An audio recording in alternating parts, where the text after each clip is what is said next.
6 ఏళ్ల తర్వాత సిబిఐ కోర్టుకు వచ్చారు. వచ్చేవా మన పని చూసుకున్నావా వెళ్ళిపోయావా అనకుండా పెద్ద ఎత్తున ఈ జనాలు ఇవి మళ్ళీ రప్పా పోస్టర్లు అసలు ఏం మెసేజ్ ఇస్తున్నారు? వాళ్ళు ఒకటి అంటారు, మీరు ఒకటి అంటారు. జయధ్వానాలు చేయొచ్చు, వెల్కమ్లు పలకొచ్చు, సీఎం ఇలాంటి వాటి వరకు పర్లేదు. ఈ గంగమ్మ జాతరలు మళ్ళీ ఎక్కడి నుంచి వచ్చినాయి? తెలంగాణలో కూడా ఎవరు అభిమాని పెట్టుంటారండి. ఆయన ఎవరు అల్లు వచ్చిన అభిమాని ఉంటాడు.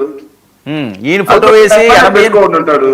కాదు 88 మ్యాజిక్ ఫిగర్ దాటిన వెంటనే గంగమ్మ జాతర అంటే అది ఇంకా అతనికి ఎందుకు అవుతుంది, బన్నీకి ఎందుకు ఆపాదిస్తారు? అది పాపం వాళ్ళంతా ఏమనుకున్నారంటే ఇలాంటి పోస్టులు పెట్టే వాళ్ళందరికీ రప్పాలు లాక్కుని వస్తామని చెప్పి చూపిస్తున్నారు సార్. అధికార ప్రతినిధులుగా వచ్చి కూర్చొని డిబేట్లలో నీతులు చెప్తూ సోషల్ మీడియాలో ఇలాంటి పోస్టులు పెట్టి డిలీట్ చేసుకుంటా ఉంటారు సార్. అదేంటి అజయ్ సజ్జా అని అక్కడ అధికార ప్రతినిధి కూర్చున్నాం సార్. తెలుగుదేశం పార్టీ అధికార ప్రతినిధి వెంకటరెడ్డి అరెస్ట్ అయిన వెంటనే రాసిన పోస్ట్ హార్పిక్ బాటిల్ పట్టుకొని బాత్రూంలో ఉన్నట్టు మార్ఫింగ్. లోపల ఏం రాశారంటే ఆంధ్ర పోలీసులు చూడటంగానే బాత్రూమ్ లోకి పరుగు పెట్టిన వెంకటరెడ్డి నన్ను అరెస్ట్ చేస్తే హార్పిక్ తాగుతా అంటూ బెదిరింపులు. హార్పిక్ తాగడం ఏంట్రా? వెంకటరెడ్డి వాళ్ళ ఇంట్లో బాత్రూమ్ కలిగే కాంట్రాక్ట్ ఏమని నేనేమో తీసుకున్నాడేమో. వెంకటరెడ్డి ఒక్క ఇల్లు లేకపోతే అపార్ట్మెంట్ లో మొత్తం చేసుకోవడం. మళ్ళీ ఏంటి కొత్తది? కూర్చొని నీతులు చెబుతారు మార్పింగ్ కాదు సార్. వీళ్ళు ఇక్కడ కూర్చొని నీతులు చెబుతారు మార్పింగ్ గురించి, బూతుల గురించి, ఎడిటింగ్ల గురించి. మా కర్మ సార్ ఇది. వర్మ గారు ఇలాంటి కుసంస్కారాలతో డిబేట్ కూర్చోబెడతారు మమ్మల్ని. ఇలాంటి కుసంస్కారాలతో ఇలాంటి వాళ్ళకే కదా సార్ నేను చెప్పేది. 88 దాటిన తర్వాత చట్ట ప్రకారం రప్పే, చట్ట ప్రకారం గంగమ్మ జాతరే, అందులో నో డౌట్ ఎట్ ఆల్, సందేహమే లేదు. ఇది ఇలాంటి వాళ్ళ గురించి అలాంటి పోస్టర్లు తెలిసింది. జగన్మోహన్ రెడ్డి గారు కోర్టుకు హాజరయ్యే అంశం. జగన్మోహన్ రెడ్డి గారు కోర్టుకు హాజరయ్యే అంశం ఏంటి? ఆయన విదేశీ పర్యటనకు వెళ్ళి వచ్చిన తర్వాత, సో ఎవరైనా సరే కేసుల్లో ఉన్న వాళ్ళు విదేశీ పర్యటనకు వెళ్ళి వచ్చిన తర్వాత కోర్టు మా ముందు హాజరవ్వండి అని చెప్పడం ఆనవాయితీ. ఆ విషయంలో మాత్రమే ఒకసారి వచ్చి హాజరవ్వండి అంటే జగన్మోహన్ రెడ్డి గారు ఏమన్నాడు, వీడియో కాన్ఫరెన్స్ అయినా ఓకే, నాకు లేదు, మీరు ఖచ్చితంగా రావాలంటే వస్తా అన్నారు. వచ్చారు. దానికి నిన్నటి నుంచి తెలుగుదేశం పార్టీ వాళ్ళతో ఒక మీడియా జగన్మోహన్ రెడ్డి గారు అరెస్టు, బెయిల్ రద్దు, జైలుకే డైరెక్ట్ గా.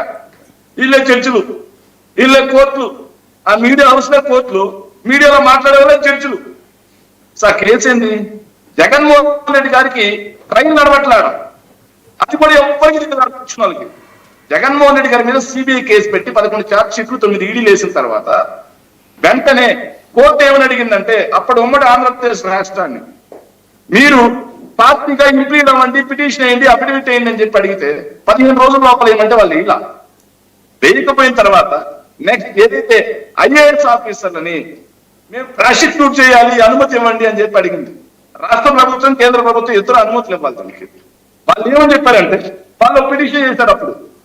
సో ఇది కేవలం రాష్ట్ర ప్రభుత్వం యొక్క పాలసీ తీసుకున్న నిర్ణయమే, కేబినెట్ అప్రూవల్ అయ్యింది, ఎక్కడా అవకతవకలు జరగలేదు అని చెప్పేసి ఒక పిటిషన్ వేసింది. పిటిషన్ వేసినందుకు అదే మేము రాష్ట్ర ప్రభుత్వం పాలసీ ప్రకారం రాష్ట్రానికి ఎలాగో నష్టం జరగకుండా చేశామని చెప్పేసి రాష్ట్ర ప్రభుత్వమే పిటిషన్ వేసింది. మరి జీవోలు ఇచ్చినటువంటి మా మీద కేసు ఏందయ్యా అని చెప్పి వాళ్ళు డిశ్చార్జ్ పిటిషన్ ఇచ్చారు. వాళ్ళు డిశ్చార్జ్ పిటిషన్ వేసిన తర్వాత ఇక పారిశ్రామికవేత్తలు జగన్మోహన్ రెడ్డి గారి మీద కేసు ఏంది? తండ్రి అధికారాన్ని అడ్డు పెట్టుకొని వేరే పారిశ్రామికవేత్తలకు లాభాలు చేకూర్చారని వాళ్ళు దానికి కిక్ బ్యాక్స్ గా జగన్మోహన్ రెడ్డి గారి కంపెనీల్లో పెట్టుబడులు పెట్టారు, ఎక్కువ ధరకే షేర్లు కొన్నారు. ఇది ఒక అభియోగం. వాళ్ళు ఎవరు పిటిషన్ వేశారు? ఆధారాలతో సహా, అయ్యా మేము జగన్మోహన్ రెడ్డి గారి కంపెనీలో పెట్టుబడులు పెట్టినప్పుడు, షేర్లు కొన్నప్పుడు దాని వాల్యూ ఇది, మేము ఉన్న షేర్లకి రిసిప్ట్ ఇది అని చెప్పి రిసిప్ట్ చూపించారు. తర్వాత మేము అమ్మేసినప్పుడు రిసిప్ట్ ఇది, లీగల్ రిసిప్ట్ చూపించారు. 10 రూపాయలకు కొన్న షేరు 15 రూపాయలకు అమ్ముకున్నామయ్యా, ఇక్కడ ఎక్కడుంది లా వైలేషను అని చెప్పి వాళ్ళు డిశ్చార్జ్ పిటిషన్ వేశారు. మరి జగన్మోహన్ రెడ్డి గారు ఏమి డిశ్చార్జ్ పిటిషన్ వేశారు? సార్ రాష్ట్ర ప్రభుత్వము మా తప్పులేదంటుంది, ఐఏఎస్ మా తప్పులేదంటున్నారు, పిటిషనర్లు మోసం, ఏదైతే పారిశ్రామికవేత్తలు మోసం లేదంటున్నారు, ఇక నా తప్పు ఎక్కడుంది? అన్యాయంగా నన్ను నిరికిచ్చారు కదా, దీనికి అంత విచారణ అర్హత ఉందా అని డిశ్చార్జ్ పిటిషన్.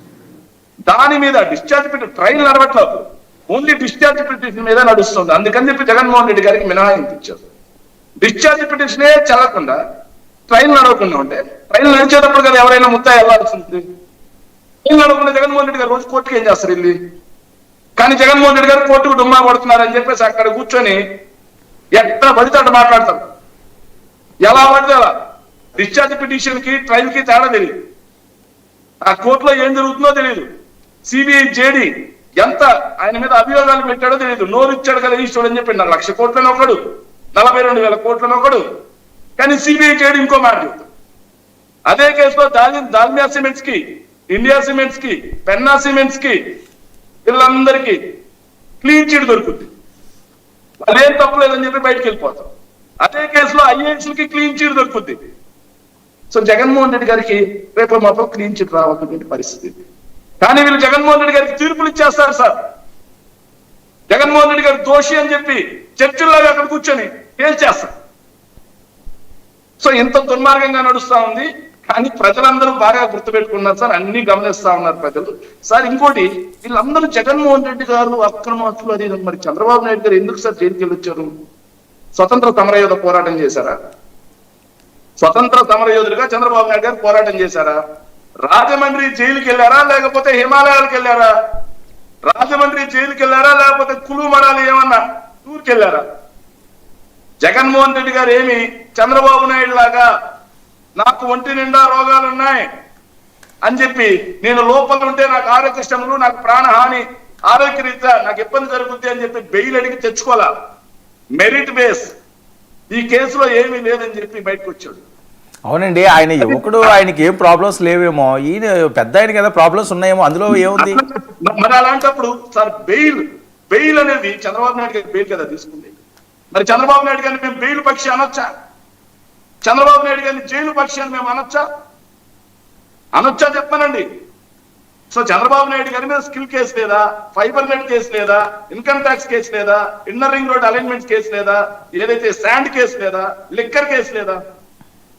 అదేవిధంగా చంద్రబాబు నాయుడు గారి మీద 1999 ఏలూరు భూ కుంభకోణం దగ్గర నుంచి ఓటుకు నోటు స్కామ్ వరకు 17 కేసులు నమోదైన మాట వాస్తవం కదా. వాటిల్లో మూడు డిస్మిస్ అయితే మిగతా వాటి అన్నిటి మీద కూడా విచారణ కూడా రాకుండా స్టే తెచ్చుకున్నమాట వాస్తవం కదా. కేసు నెంబర్లతో చదవమంటారు నన్ను. కేసులు ఆయన సార్ దేశంలోనే క్రిమినల్ కేసులు ఉన్న వాళ్ళల్లో సెకండ్ ముఖ్యమంత్రి చంద్రబాబు నాయుడు గారు అనమాట వాస్తవం కదా. సో కేసులు ఉండటం వేరు, వాటిని ట్రయల్ జరిగి తీర్పిచ్చి దోషిగా తేల్చడం వేరు. ఇప్పుడు కేవలం ముద్దాయి మాత్రమే. ముద్దాయిని పట్టుకుని వీళ్ళు ఏం మాట్లాడతారు తెలుసా? జగన్మోహన్ రెడ్డి గారు 1,00,000 కోట్లు తీరేశారంట. మరి ఏం చేస్తావారే సార్? నేనైతే స్ట్రైట్ గా వీళ్ళని అడుగుతా ఉన్నాను సార్, జగన్మోహన్ రెడ్డి గారి డిశ్చార్జ్ పిటిషన్ మీద మా తప్పు లేదు అని చెప్పేసి అప్పుడు ప్రభుత్వం ఏదైతే క్యాబినెట్ తప్పు లేదు అని చెప్పి ప్రభుత్వం వెనక్కి తీసుకుంది. కేసు పెట్టిన ప్రభుత్వమే తిరిగి వెనక్కి తీసుకుంది కాంగ్రెస్ పార్టీ, కేంద్రంలోనూ రాష్ట్రంలోనూ. మరి ఇప్పుడు రాష్ట్రంలో చంద్రబాబు నాయుడు గారు ఉన్నారు, ఉమ్మడి ఆంధ్రప్రదేశ్. అటువైపు చంద్రబాబు నాయుడు గారి శిష్యుడైనటువంటి రేవంత్ రెడ్డి గారు ఉన్నారు. ఇద్దరు మరి ఇంప్లీడ్ కావాలండి. రాష్ట్ర ప్రభుత్వం తప్పు చేసిందని సరిపోతుంది కదా. వీళ్ళు ఇంప్లీడ్ గారు, కానీ జగన్మోహన్ రెడ్డి గారు బుర్ర చల్లుతా ఉంటారు. చర్చిద్దాం. శేఖర్ ఒక్క నిమిషం అండి. అజయ్, 2029 రప్ప గంగమ్మ జాతర, ఈరోజు భారీ హోర్డింగ్స్, జన సమీకరణ, ధూమ్ధామ్గా జగన్మోహన్ రెడ్డి గారు భాగ్యనగరంలో కూడా కోర్టుకు వెళ్ళిన నేపథ్యం. ఓకే, గుడ్ ఈవినింగ్ వర్మ గారు, మీకు ప్యానల్ ఉన్న పెద్దలకి, అదేవిధంగా 99 టీవీ వీక్షకులకి. స్టార్టింగ్ సోదరుడు శేఖర్ రెడ్డి గారు కొంచెం బాగా ఆవేశపడ్డాడు, బాగా ఫీల్ అయ్యాడు. కుసంస్కారి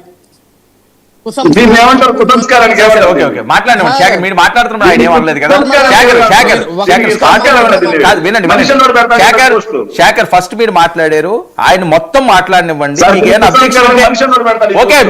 అబ్జెక్షన్ ఉంటే అప్పుడు నేను ఇస్తాను. మీరు ఫింగర్ రైజ్ చేయండి, క్రాస్ తాగొద్దు, అనవసరం మళ్ళీ గొడవ. వర్మ గారు, అగైన్ ఐఎమ్ రిపీటింగ్, వాళ్ళు ఎన్ని మాట్లాడినా ఒక్క మాట. అదే నేను చెప్పాను కదా, ఎవరో మాట్లాడితే మ్యూట్ చేయండి. పీసీఆర్ ఎవరు క్రాస్ టచ్ చేసినా మ్యూట్ చేయండి. నాకు ఆ పేషెన్స్ ఉంది, వాళ్ళకుంటే కూర్చోమనండి.